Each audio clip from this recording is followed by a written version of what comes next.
Qanday ta'sir ko'rsatadi bu, masalan, hozirgi meditsinada, bu yondashish, bu ko'rinishda organizmga, nima deydi, podxod qilish yo'q hozirgi zamon meditsinasida. Endi bu siz taklif qilayotgan metod, qanday qilib bir-biriga bog'liqliklar bor ekanligini isbotlaydi. Ya'ni ichki organ qanday qilib grijaga sabab bo'ladi, qanday qilib qayerdadir kesilgan operatsiya bo'lgan shirami grijaga sabab bo'ladi va qanday qilib boya siz aytayotgan zanjirlar grijaga sabab bo'ladi.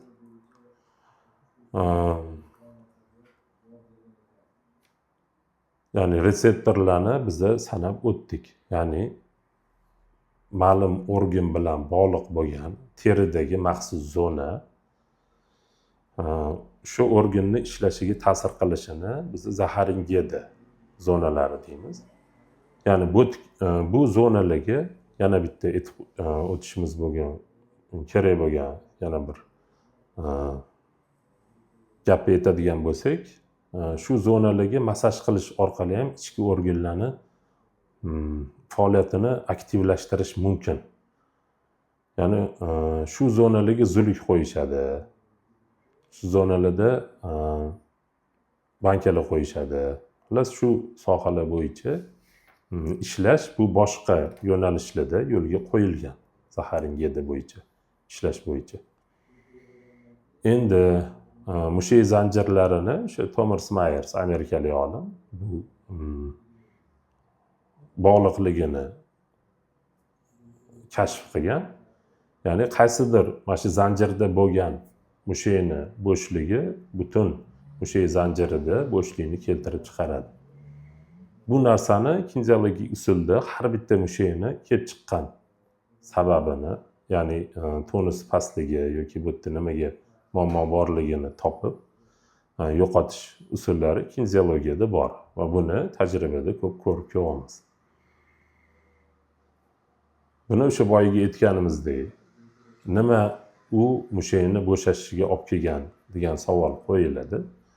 Uni sabablari qidiriladi va asl ildiz sababini topgandan keyin, uni bartaraf qilgandan keyin mushak o'zini kuchiga, o'zini tonusiga ega bo'ladi. Qidirilish qanday davom etadi? Qidirilish, masalan, nima u? Ya'ni kinesiologiya 3 ta asos orqali davolaydi. Ya'ni 3 burchagi bor. Bittasi hissiyotlar. Ya'ni emotsiyalar. Emotsiyalarning ichki organiga ta'siri va natijada shu ichki organ bilan bo'lgan quvvat oqimini buzilishi, ya'ni shu organda tushishlar, siljishlarni ko'rishimiz mumkin.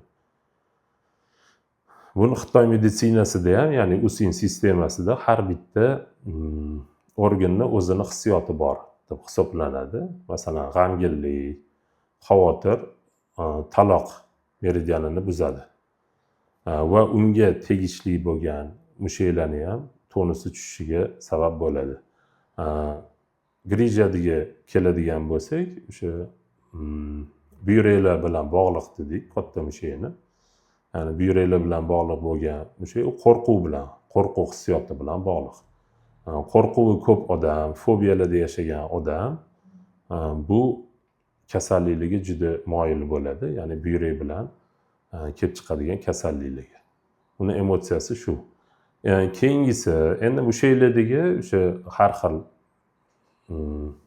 o'zaro strukturniy holatiga kelib chiqadigan bo'lsak, undagi triggerlar yoki ana spaykalar deymiz, bir-biriga yopishishlar shu tomonlarini to'g'irlanadi.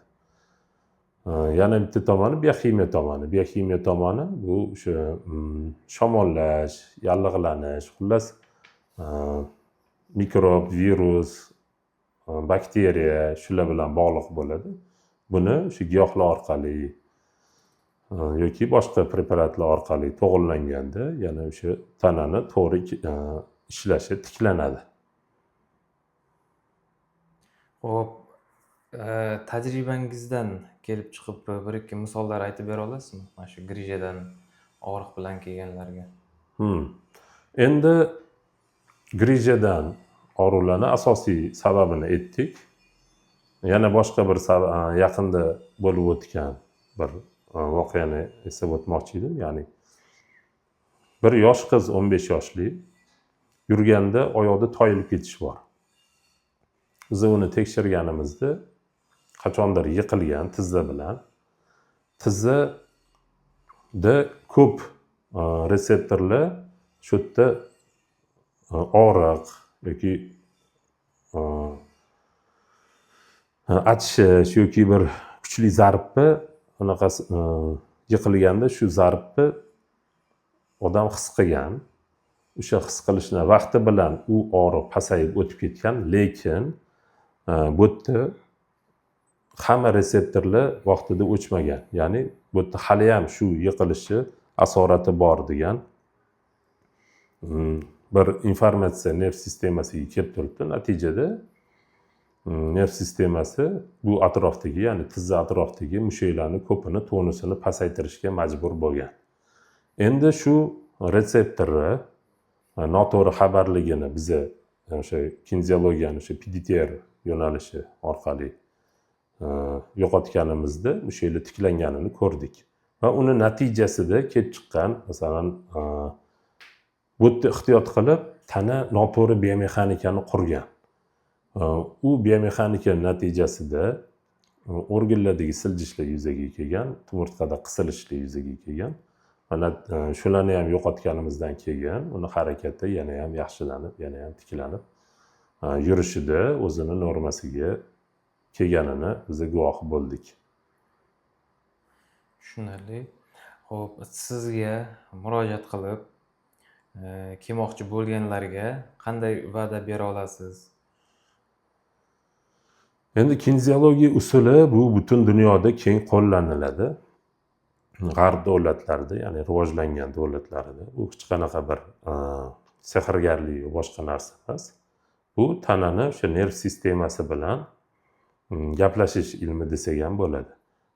Nima shu tanani shu holatga olib kelishga majbur qilgan degan savolni qo'yib, testlar orqali u shamollashdan kelib chiqyaptimi, u yiqilishdagi holatmi yoki boshqami, xullas hammasini asl ildizini topiladi. O'sha ildizni yo'qotilgandan keyin tana to'g'ri ishlashni boshlaydi.